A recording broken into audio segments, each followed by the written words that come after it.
BJP की राज्यसभा सांसद सरोज पांडे ने एक ऐसा बयान दे दिया जिससे छत्तीसगढ़ की सियासी गलियारों में हंगामा खड़ा हो गया। सरोज पांडे के बयान के बाद इस बात की चर्चा शुरू हो गई कि क्या बघेल सरकार में सब कुछ ठीक नहीं चल रहा है? क्या मंत्री, विधायकों और मुख्यमंत्री भूपेश बघेल के बीच तालमेल ठीक नहीं है? सवाल ये भी उठ रहा है कि बीजेपी मध्य प्रदेश के तर्ज पर छत्तीसगढ़ में सरकार को गिराने के लिए कोई प्लान तो नहीं बना रही। राज्यसभा सांसद सरोज पांडे ने कहा कि छत्तीसगढ़ सरकार अपने ही लोगों के बीच घिरी हुई है, सरकार को अपने ही लोगों का समर्थन नहीं है। उन्होंने आगे कहा कि ऐसे में ये सरकार कैसे चलाएंगे? मुझे लगता है कि इस सरकार का जीवन कम है और कितने दिन सरकार चलेगी ये कहा नहीं जा सकता। जब सरोज पांडे से पूछा गया कि कहीं बीजेपी मध्य प्रदेश की तर्ज पर छत्तीसगढ़ में तो कोई विभीषण नहीं ढूंढ रही, तो उन्होंने जवाब में कहा कि हम विभीषण बनाना नहीं जानते, कांग्रेस को अपना घर संभालना चाहिए, विभीषण तो रावण ही पैदा करता है। छत्तीसगढ़ सरकार कोरोना संकट में इससे लड़ने के प्रयास में जुटी है। मुख्यमंत्री भूपेश बघेल हों या छत्तीसगढ़ सरकार में स्वास्थ्य मंत्री टी.एस. सिंहदेव, कोरोना से जुड़ी तैयारियों की समीक्षा और सरकार के निर्णय सार्वजनिक करते रहते हैं, लेकिन पिछले कुछ दिनों से बीजेपी छत्तीसगढ़ सरकार के कोरोना से लड़ने के तरीके पर सवाल उठा रही है। जब से विष्णुदेव साय बीजेपी के नए प्रदेश अध्यक्ष बने हैं, बीजेपी छत्तीसगढ़ की कांग्रेस सरकार पर हमलावर है।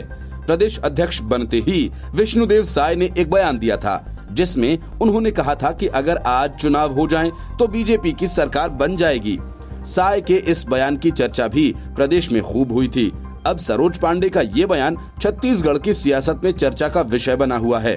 टी.एस. सिंहदेव ने कहा कि छत्तीसगढ़ सरकार कोरोना के संकट में हर सेक्टर में अच्छा काम कर रही है।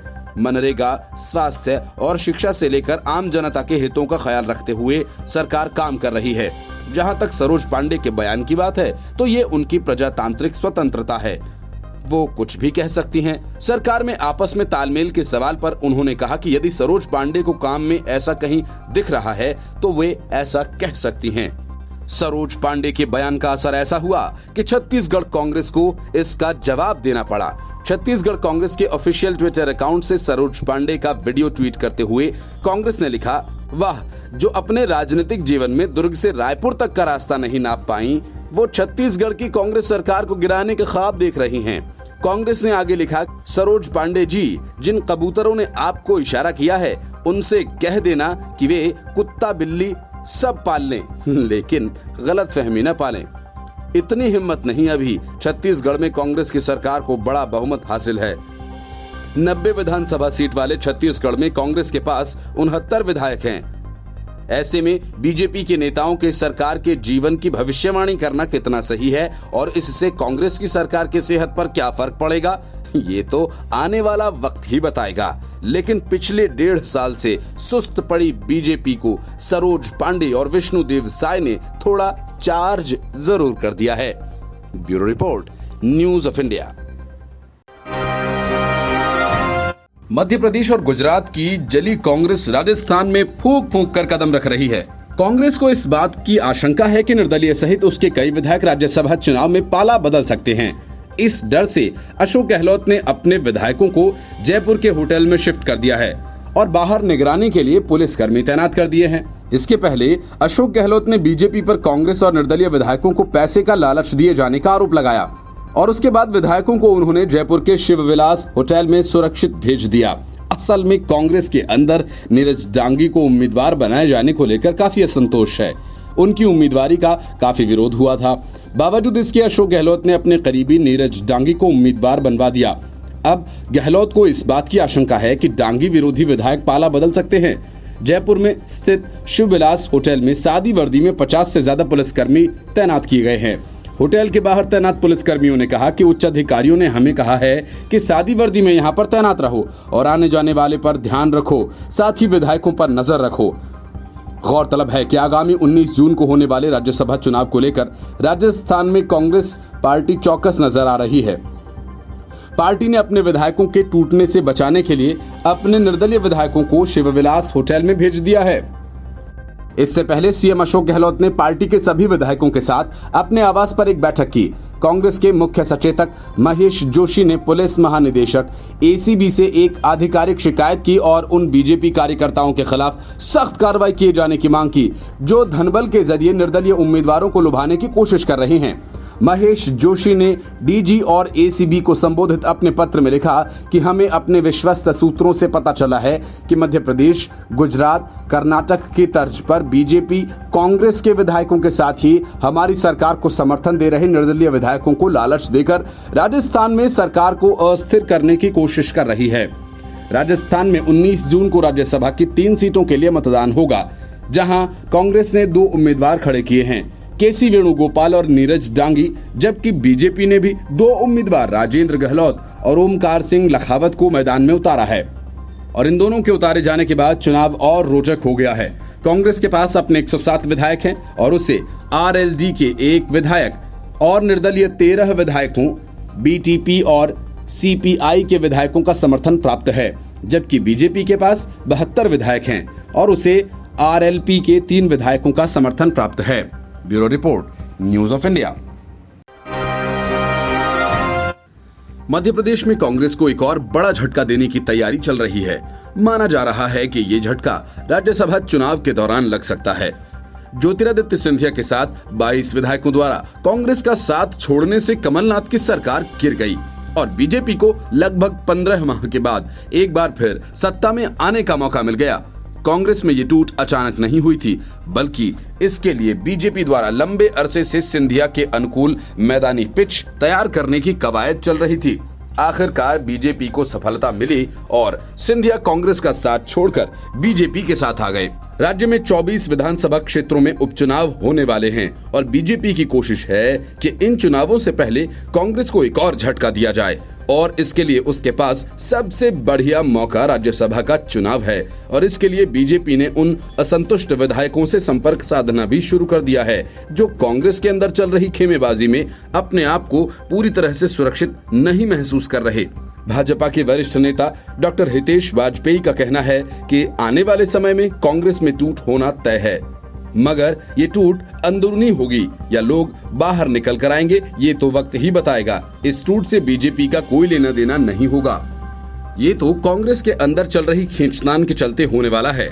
सूत्रों का दावा है कि ज्योतिरादित्य सिंधिया के साथ आए तत्कालीन 22 विधायकों के अलावा कुछ और विधायक भी बीजेपी के संपर्क में थे, मगर वे ये नहीं चाहते थे कि राजनीतिक तौर पर यह संदेश जाए कि वे सिंधिया के बैनर तले बीजेपी में जा रहे हैं। ऐसा इसलिए क्योंकि उन विधायकों की निष्ठा सिंधिया में नहीं है। अब ऐसे कांग्रेस के असंतुष्ट विधायक जो सिंधिया से नाता नहीं रखते, उनसे बीजेपी संपर्क स्थापित कर रही है और ये राज्यसभा चुनाव के दौरान बड़ा झटका देने की तैयारी में है। कांग्रेस के प्रदेश प्रवक्ता अजय यादव ये मानने को तैयार नहीं हैं कि कांग्रेस का कोई भी विधायक बीजेपी में जा सकता है। उनका तर्क ये है कि जिन विधायकों को जाना था वे जा चुके हैं। अब ऐसी स्थितियां नहीं हैं कि किसी विधायक को बीजेपी अपनी ओर खींच सके। जानकारों का मानना है कि कुछ विधायक राज्यसभा में सदस्य के तौर पर दिग्विजय सिंह को भेजने के पक्ष में नहीं हैं और इसके लिए उनकी बैठक भी हो चुकी है। विधायकों में पार्टी के प्रदेश अध्यक्ष कमलनाथ को लेकर कोई असंतोष नहीं है, मगर कई विधायक आगामी विधानसभा के उपचुनाव को लेकर राज्यसभा में दलित नेता फूल सिंह बरैया को भेजने की पैरवी करने में लगे हैं। पार्टी अगर प्राथमिकता में दिग्विजय सिंह को पहले स्थान पर रखती है तो कुछ विधायक बगावती तेवर भी अपना सकते हैं और इसी आधार पर कांग्रेस में एक और टूट हो सकती है। Bureau report, news of India. Rajasthan में कांग्रेस के बहुमत की सरकार, निर्दलीय और कुछ तटपुंजीय पार्टियों का साथ, लेकिन ऐसा क्या है कि राजस्थान राज्यसभा चुनाव से पहले कांग्रेस ने अपने सभी विधायकों को होटल में भेज दिया, दिल्ली के सुरजेवाला को जयपुर रवाना कर दिया, बड़े दिन फोन पर जुट गए। मतलब कांग्रेस के लिए आपात स्थिति बन गई। लेकिन हालात अचानक बिगड़े कैसे? क्या बहुमत के बावजूद कांग्रेस को अपने प्रत्याशियों की हार का खतरा है अथवा विपक्ष की सेंधमारी के डर ने सरकार में खलबली मचा दी है? इन तमाम सवालों के जवाब विधानसभा में दलों के संख्याबल और राज्यसभा चुनाव के सियासी गणित में छिपे हैं। दरअसल राज्यसभा की 3 सीटों के लिए हो रहे चुनाव में संख्याबल के मुताबिक 2 सीटों पर कांग्रेस और 1 सीट पर बीजेपी के उम्मीदवार की जीत तय थी। ऐसा तब संभव था जब कांग्रेस के 2 और बीजेपी की ओर से 1 उम्मीदवार मैदान में होता, तब तीनों सीटों पर निर्विरोध चुनाव संपन्न हो जाता। लेकिन ऐसा नहीं हुआ। कांग्रेस ने केसी वेणुगोपाल और नीरज डांगी को अपना प्रत्याशी बनाया तो बीजेपी ने पहले राजेंद्र गहलोत और फिर ओंकार सिंह लखावत को अपने दूसरे प्रत्याशी के रूप में चुनावी मैदान में उतार दिया। राज्यसभा चुनाव के लिए 3 सीटों के लिए राजस्थान विधानसभा के 4 प्रत्याशी मैदान में हैं और इस हिसाब से अब एक सीट पर जीत के लिए 51 वोट मिलना जरूरी है। ऐसे में कांग्रेस के 2 उम्मीदवारों की जीत के लिए पार्टी को 102 मतों की आवश्यकता होगी। उसके पास फिलहाल 107 का बहुमत है। इस लिहाज से सीधे सीधे कांग्रेस प्रत्याशियों की जीत लगभग तय है। लेकिन दूसरी ओर बीजेपी के पास कुल 75 सीटें हैं और उनके पहले प्रत्याशी की 51 वोटों से जीत तय है। लेकिन बीजेपी के 51 वोट पहले प्रत्याशी को डाले जाने के बाद भी 24 वोट शेष बच जाएंगे। ऐसे में पार्टी 27 अन्य वोटों का जुगाड़ कर लेती है तो उसका दूसरा प्रत्याशी भी राज्यसभा पहुंच सकता है। सारी सियासत अब इसी जुगाड़ की 27 संख्या पर टिकी है। कांग्रेस का फिलहाल 13 में से 12 निर्दलीय विधायक समर्थन दे रहे हैं। ऐसे में बीजेपी के लिए फिर 27 और वोट का जुगाड़ करना आसान नहीं है। लेकिन कांग्रेस को अब खतरा पार्टी में सेंधमारी का है। मुख्यमंत्री अशोक गहलोत ने बीजेपी पर आरोप लगाया कि उनके विधायकों को करोड़ रुपए का प्रलोभन दिया जा रहा है। ऐसे में माना यह जा रहा था कि पार्टी की अंदरूनी कलह का फायदा उठाकर बीजेपी सेंध लगा सकती है और इसी डर से कांग्रेस विधायकों के चुनाव के 9 दिन पहले ही उन्हें होटल में बंद कर दिया गया। Bureau report, news of India. राज्यपाल भगत सिंह कोश्यारी और उद्धव सरकार के बीच विवादों का अंत होता नहीं दिखता। विधान परिषद की 12 सीटों को लेकर एक बार फिर दोनों आमने सामने हो सकते हैं। राज्यपाल कोटे के विधान परिषद की 12 सीटों को लेकर माना जा रहा है कि वे आसानी से मंत्रिमंडल की सिफारिशों को मानने वाले नहीं हैं। जब से भगत सिंह कोश्यारी महाराष्ट्र के राज्यपाल नियुक्त किए गए हैं तब से शिवसेना, एनसीपी और कांग्रेस के साथ उनका 36 का आंकड़ा रहा है। जिस तरह से उन्होंने 23 नवंबर 2019 की सुबह गुपचुप देवेंद्र फडणवीस को सीएम पद और अजीत पवार को उप मुख्यमंत्री पद की शपथ दिलाई, उससे तीनों पार्टियां उनसे खफा हो गईं। विशेषकर शिवसेना की ओर से कई बार कोश्यारी पर निशाना साधा गया और उन पर राजनीति करने का आरोप लगाया गया। शिवसेना ने यहां तक आरोप लगा दिया कि राजभवन राजनीतिक चालों का अड्डा बन गया है। पिछले महीने भी राज्यपाल के रवैये की वजह से ठाकरे सरकार खतरे में आ गई थी। 28 नवंबर को शपथ लेने के 6 महीने के भीतर ही उद्धव ठाकरे को राज्य विधानमंडल के किसी एक सदन का सदस्य बनना था। क्योंकि कोरोना महामारी की वजह से विधान परिषद के चुनाव टाले गए, इसलिए राज्य की कैबिनेट ने राज्यपाल कोटे से उनका नाम मनोनीत करने का प्रस्ताव कोश्यारी के पास भेजा। लेकिन कोश्यारी उस प्रस्ताव पर कोई फैसला नहीं ले रहे थे। 28 नवंबर को 6 महीने का कार्यकाल पूरा हो रहा था और अगर ठाकरे तब तक विधान परिषद के सदस्य नहीं चुने जाते तो उन्हें इस्तीफा देना पड़ता और तीनों पार्टियों के गठबंधन की सरकार गिर जाती। गनीमत रही कि चुनाव आयोग ने खाली पड़ी 9 सीटों पर चुनाव कराने की पेशकश मान ली और उनमें से एक सीट पर ठाकरे मनोनीत हो गए। उनकी सरकार बच गई। इसके बाद यूनिवर्सिटी की परीक्षाओं को रद्द करने के राज्य सरकार के फैसले का भी राज्यपाल ने विरोध किया। इस बीच बीजेपी नेता नारायण राणे राज्यपाल से मिलने चले गए और राजभवन से बाहर निकलकर उन्होंने महाराष्ट्र सरकार कोरोना महामारी से निपटने में नाकाम साबित हुई है कहा और राज्य में राष्ट्रपति शासन लगा दिए जाने की सिफारिश की। उनके इस बयान से सियासी हलकों में आशंका जताई जाने लगी कि कहीं बीजेपी राज्यपाल की मदद से ठाकरे की सरकार को गिराने की कोई साजिश तो नहीं रच रही। विवाद तब थमा जब देवेंद्र फडणवीस ने कहा कि बीजेपी का सरकार को गिराने का कोई इरादा नहीं है और सरकार अपने अंतर्विरोध के कारण खुद ब खुद गिर जाएगी। अब राज्यपाल और ठाकरे सरकार के बीच ताजा टकराव विधान परिषद की राज्यपाल कोटे की सीट को लेकर होने की आशंका है। कुल 12 सीटों को शिवसेना, एनसीपी और कांग्रेस आपस में बांटेंगी और कैबिनेट के जरिए अपने उम्मीदवारों के नाम राज्यपाल को भेजेंगी। आमतौर पर इन सीटों के लिए उन लोगों को उम्मीदवार बनाया जाता है जिन्हें विधानसभा या परिषद के चुनाव में टिकट नहीं दिया जा सका हो, जो दूसरी पार्टियों से आए हैं, जिनका राजनीतिक पुनर्वसन करना है। अब ये देखना दिलचस्प होगा कि कोश्यारी इन नामों को मंजूरी देते हैं या फिर ठाकरे सरकार से टकराव के तेवर अपनाते हैं। Bureau report, news of India.